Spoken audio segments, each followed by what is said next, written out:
The fall of the Berlin Wall brought new hope, but that very closeness has given rise to new dangers, dangers that cannot be contained within the borders of a country or by the distance of an ocean.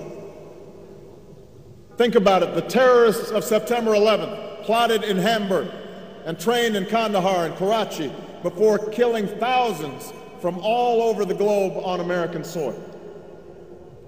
As we speak, cars in Boston and factories in Beijing are melting the ice caps in the Arctic, shrinking coastlines in the Atlantic, and bringing drought to farms from Kansas to Kenya. Poorly secured nuclear material in the former Soviet Union, or secrets from a scientist in Pakistan, could help build a bomb that detonates in Paris. The poppies in Afghanistan come to Berlin in the form of heroin. The poverty and violence in Somalia breeds the terror of tomorrow. The genocide in Darfur shames the conscience of us all.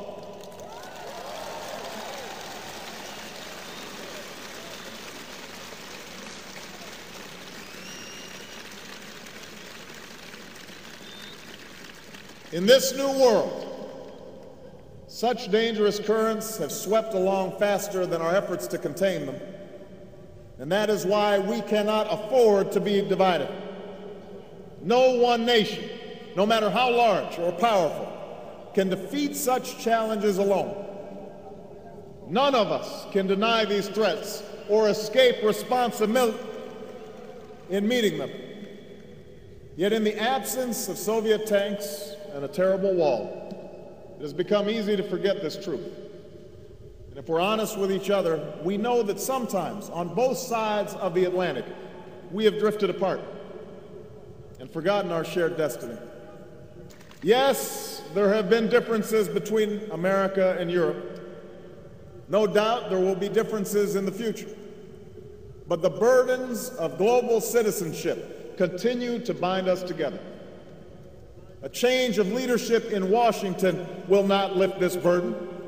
In this new century, Americans and Europeans alike will be required to do more, not less. Partnership and cooperation among nations is not a choice.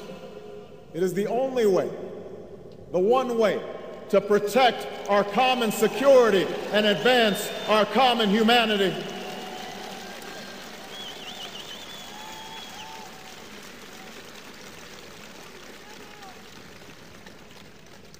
That is why the greatest danger of all is to allow new walls to divide us from one another. The walls between old allies on either side of the Atlantic cannot stand. The walls between the countries with the most and those with the least cannot stand. The walls between races and tribes, natives and immigrants, Christians and Muslims and Jews cannot stand. These now are the walls we must tear down.